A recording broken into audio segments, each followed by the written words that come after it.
Selamat. Kalau kamu lagi dengerin ini, kita asumsi kamu udah berhasil, udah dapat uang. Tapi, ada tapinya. Nah, itu dia. Sebagai gantinya, kamu kehilangan waktu. Kamu, sadar atau nggak sadar, malah menciptakan penjara emas buat dirimu sendiri. Kamu bukan lagi pengusaha jatuhnya. Betul, kamu jadi karyawan, dan atasannya paling kejam, dirimu sendiri. Bener banget. Jadi misi kita di Deep Dive kali ini adalah kita mau bedah cetak biru buat kabur dari penjara itu. Oke, mari kita bongkar ini sama-sama. Tentu, dari semua materi yang masuk, polanya jelas banget.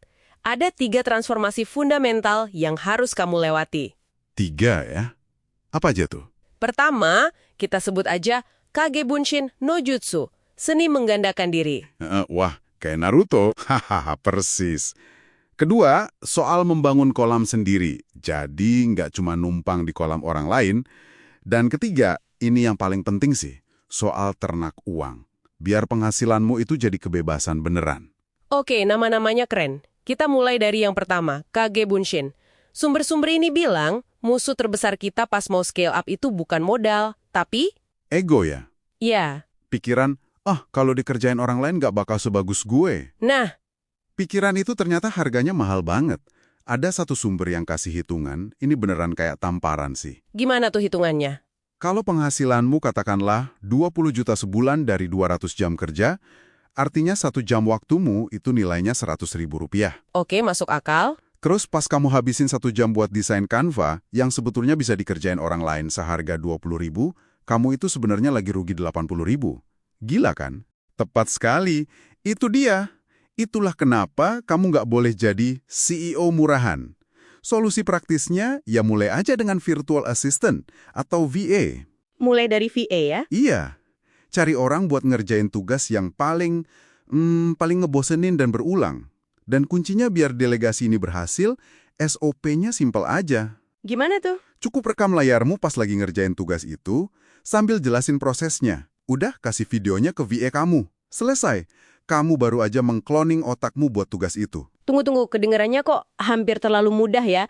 Tapi kan hambatannya itu emosional, bener nggak? Susah percaya sama orang lain buat megang bayi kita.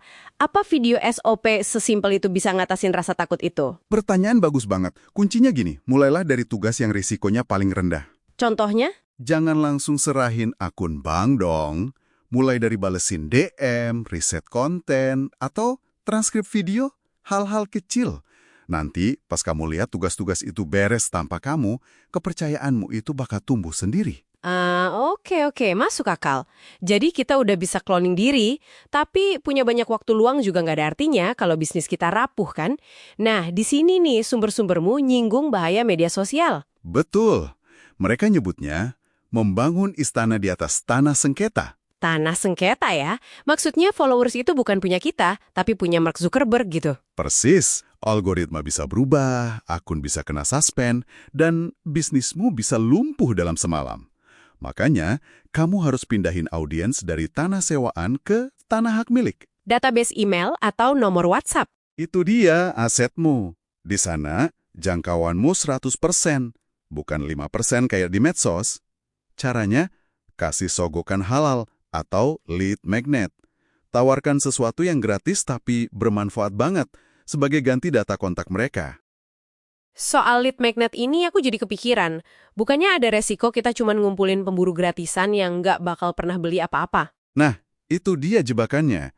Kualitas lead magnet itu menentukan kualitas audiens. Maksudnya? Kalau kamu nawarin template copywriting untuk jualan hijab, ya yang datang orang yang serius jualan hijab. Tapi kalau kamu cuma nawarin giveaway iPhone, ya semua orang datang. Jadi bikin yang super spesifik. Oke, ini ide yang kuat banget. Tapi ini nyambung ke masalah lain nih. Ketika VA udah jalan, audiens sudah ngumpul, uang mulai ngalir deras. Ini jebakan berikutnya kan? Benar, jebakannya bernama lifestyle inflation, inflasi gaya hidup. Makin banyak uang, makin banyak masalah. Persis, saya ingat ada studi kasus di sumber ini tentang seorang desainer. Omsetnya naik 3 kali lipat, jadi 50 juta sebulan. Wah, gede itu. Tapi uangnya habis buat cicilan mobil baru sama upgrade apartemen. 6 bulan kemudian, klien terbesarnya mundur. Dia panik, cash flow-nya nol. Waduh, makanya kuncinya itu disiplin. Wajib, nggak bisa ditawar, punya minimal 3 rekening, operasional, pribadi, sama pajak. Gaji dirimu sendiri secara rutin dan jumlahnya tetap. Sisa uangnya itu darah bisnis, bukan buat gaya hidup. Dan dari situlah konsep fuck you money yang dibahas di materi ini lahir, ya kan? Persis. Dana yang ngasih kamu kekuatan buat bilang tidak. Tidak ke klien yang toksik, Betul. tidak ke proyek yang nggak kamu suka, kekuatan buat istirahat pas lagi burnout, atau ngambil resiko kreatif tanpa takut bangkrut. Itu hasil akhirnya. Jadi apa artinya semua ini? Kita udah bedah perjalananmu dari seorang Superman yang kecapean, jadi arsitek bisnis yang cerdas. Betul. Kamu udah tahu cara mengecat dirimu dari kerjaan remeh. Kamu paham kalau aset sebenarnya itu database, dan kamu ngerti cara bangun kekayaan jangka panjang. Tapi pada akhirnya, ini lebih dalam dari sekedar taktik bisnis loh. Ini adalah soal evolusi peranmu. Evolusi perannya. Iya. Semua teknik ini, rekrut VA, bikin lead magnet, aturan 3 rekening, itu semua cuma alat. Tujuan akhirnya adalah membangun sistem yang ngasih kamu satu hal, kebebasan.